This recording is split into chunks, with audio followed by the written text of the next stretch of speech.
नमस्कार, जय श्री कृष्ण। कैसे हैं आप? पार्थाय प्रतिबोधितां भगवता नारायणेन स्वयं व्यासेन ग्रथितां पुराणमुनिना मध्ये महाभारतम् अद्वैतामृतवर्षिणीं भगवतीम् अष्टादशाध्यायिनीम् अम्ब त्वामनुसन्दधामि भगवद् गीते भवद्वेषिणी। गीता माता की जय जयकार करते हुए ये जो आज का 18वें अध्याय के 67वें और 68वें श्लोक के साथ जुड़ने का दिन है, तो हमारे पास आज के बाद में संभवतः 5 दिन और रहते हैं इस सत्र यानी गीता यज्ञ के समापन के। तो कुछ कुछ बातें ऐसी जो समापन के समय आने लगती हैं मन में, तो मैं बहुत बहुत आभारी हृदय से। सबसे पहले तो जो बीज रूप में इस प्रेरणा का भगवान श्री कृष्ण और मेरे गुरु स्वामी श्री ईश्वरानंद गिरी जी महाराज की कृपा से हुआ, उसके बाद में बहुत उत्साहवर्धक उसके साथ साथ एक उत्साह बढ़ गया और एक भगवत कृपा से लय बनती गई। कई दिन ऐसे हुए जब गीता में रस लेने की स्थिति मन की नहीं थी, पर एक जो अनुबंध रहा कि इस क्रम के निरंतर संबंध है, तो मैं भी बना रहा हूँ और ये क्रम भी बना रहा है। तो इसके लिए पुनः पुनः कृतज्ञता का भाव अपने हृदय में धारण किए हुए आज के जो 2 श्लोक हैं उनकी तरफ बढ़ने से पूर्व आप सबका जो जिस जिस भी दिन जुड़े रहे या सिर्फ आज भी जुड़े हुए हैं, तो आपका बहुत बहुत आभार है। और ये बात आपके साथ दोहरा लूं अपने लिए, जिस तरह का आलोक भीतर हमारे जाग जाता है, फैल जाता है भगवद स्मरण करने से, और शास्त्र जिस तरह से जीवन की दृष्टि देते हैं उसको प्राप्त करने के लिए जब हम खुले होते हैं तो हमारे भीतर का आनंद कई गुना बढ़ जाता है। अगर हम खुले नहीं होते हैं तो क्या होता है, वो आज के श्लोक में भी भगवान उसका संकेत कर रहे हैं। तो आइए चलते हैं।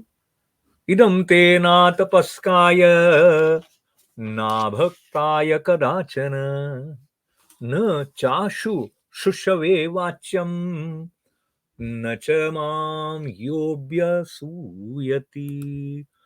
तो किसको गीता का अधिकारी भगवान मानते हैं, ये बात इसमें बताई गई। कहा कि हे अर्जुन, इस प्रकार तुझे ये गीता रूप रहस्यमय उपदेश किसी भी काल में न तो तप रहित मनुष्य से कहना चाहिए और न भक्ति रहित से और न बिना सुनने की इच्छा वाले से ही कहना चाहिए। और जो मुझ में दोष दृष्टि रखता है उससे तो कभी नहीं कहना चाहिए। तो भगवान को अपना प्रचार, अपने गीता के संदेश का प्रचार करने का आग्रह इस प्रकार नहीं है कि कोई श्रद्धा रहित होकर कोई मनुष्य जो तप रहित है उसको भी सुना दिया जाए। इसमें भी उनकी करुणा है, क्योंकि जो तप रहित होकर सुनेगा तो श्रवण करने से उसके अंदर प्रवेश करेगा नहीं वो सूक्ष्म गूढ़ तत्व। तप से क्या अर्थ होता है, तो संत बताते हैं कि भगवान के स्मरण को जागृत रखने के लिए, प्रसन्नता पूर्वक कष्ट सहन करने के लिए जो प्रस्तुत होता है और बल्कि सहन कर लेता है, उसको तप कहते हैं। तप का मतलब और अच्छे से शास्त्रों में जो बताया गया है उसकी गहराई तक नहीं जाते हुए फिर इस बात को दोहराएं, आप अपने अन्य कार्यों को छोड़कर अगर जप करने के लिए बैठे हैं तो भी एक प्रकार का तप है, क्योंकि आपने अपनी इंद्रियों को अन्य स्थानों पर जाने से रोका है। और एकाग्र चित्त को करके भगवद स्मरण आपके भीतर का संचरित हो रहा है, उसके लिए आप बैठ गए तो वो तप हो गया। आपने कभी सेवा करने की दृष्टि से भी तप किया होता है, कभी तप करना ही नहीं है तो वो ध्यान देकर ये सुनेगा भी नहीं, क्योंकि सुनना भी एक प्रकार का तप हो जाता है, तो उसको नहीं कहना चाहिए। और जिसके अंदर भक्ति नहीं है, जैसे यहाँ पे कहा, ना भक्ताय कदाचन, मतलब भक्त जो नहीं है उसको ये कभी कहना नहीं है। भक्त होगा तो उसमें श्रद्धा होगी, उसमें भगवान के प्रति प्रेम होगा, तो उसमें वचनों को श्रद्धा से स्वीकार करने की पात्रता होगी। और ये सारी जो गीता की गान का मुखरण हुआ है, उसके पीछे अर्जुन की जो श्रद्धा है वो इसका हेतु है।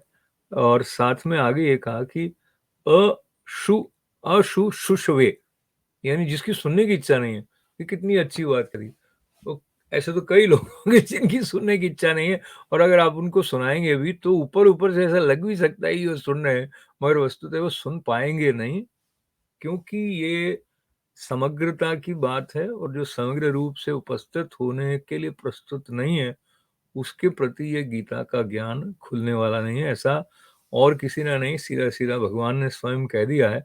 और ये भी कहा कि जो उनमें दोष दृष्टि रखता है, यानी जो उनको सिर्फ मनुष्य मान लेता है, सीमित मान लेता है, वो दोष दृष्टि वाला हो गया। और गीता जो है, उनका ज्ञान एक तरफ तो है कि सबको नहीं बताने की बात है, पर दूसरा ये भी है कि जो श्रद्धालु है उनको तो बताना है, ऐसा भगवान कह रहे हैं। देखिए कहाँ कह रहे हैं, 68वें श्लोक में, य इमं परमं गुह्यं मद्भक्तिष्वभिधास्यति भक्तिं मयि परां कृत्वा मामे वैश्यत्य संशयः। कहा कि जो पुरुष मुझ में परम प्रेम करके इस परम रहस्य युक्त गीता शास्त्र को मेरे भक्तों से कहेगा, वो मुझको ही प्राप्त होगा, इसमें कोई संदेह नहीं है। तो जो भगवान के साथ एकात्मकता की बात है, वो जो श्रद्धा से गीता माता के रस का आस्वादन करके उसको औरों के साथ, बल्कि वो जो श्रद्धा रखने वाले हैं, जो भक्त हैं, उनके साथ बांटने की प्रक्रिया का एक समर्पित माध्यम बन जाएगा, तो उसकी जो अल्पता है वो नहीं रह जाएगी। उसके भीतर जो आनंद है वो मुखरित हो जाएगा, जो शुद्ध आनंद होगा, जिसमें भगवान के साथ ऐक्य भी जगमग कर रहा होगा। ये बात भी भगवान ने कही जब उन्होंने कहा, मामे वैश्यत्य संशय, वो मुझको ही प्राप्त होगा, इसमें कोई संदेह नहीं है। अब श्वेताश्वर उपनिषद का एक संदर्भ आप तक पहुंचाते हुए, जिससे भी जो गूढ़ तत्व है उसका संकेत उपनिषद में कैसे यहाँ पर आया है, आप देखें, तिलेषु तैलम दधनीव सर्पिरापस्त्रोतः स्वरणिषु चाग्निः एवमात्मात्मनि गृह्यतेसो सत्येनैनं तपसा योनुपश्यति। तिल में जैसे तेल, या दही में जैसे घी, या निर्जरों में जल, या अरणियों में जैसे अग्नि गुप्त रहती है, वैसे ही शरीर में आत्मा सर्वांतर रहती है। सत्य और तप, मन और इंद्रियों का ऐक्य साधनों से ही उसको देख सकते हैं। तो पुनः ये बात, तिलों में तेल है, दिखता नहीं है, और दही में घी है पर दिखता नहीं है। ऐसे ही हमारे भीतर आत्मा है, पर वो दिखती नहीं है, लेकिन उसको देखना है तो सत्य और तप जैसे साधनों से देखा जा सकता है। और वही बात भगवान उपनिषद का सार है, श्रीमद् भगवद गीता तो उन्होंने भी कही है। और इस बात को अपने हृदय में धारण कर पाए हम, ऐसी प्रार्थना के साथ सबके मंगल, सबके कल्याण की प्रार्थना। बहुत बहुत आभार, धन्यवाद। ओम पूर्णमदः पूर्णमिदं पूर्णात् पूर्णमुदच्यते पूर्णस्य पूर्णमादाय पूर्णमेवावशिष्यते। ओम शांति शांति शांति। जय श्री कृष्ण।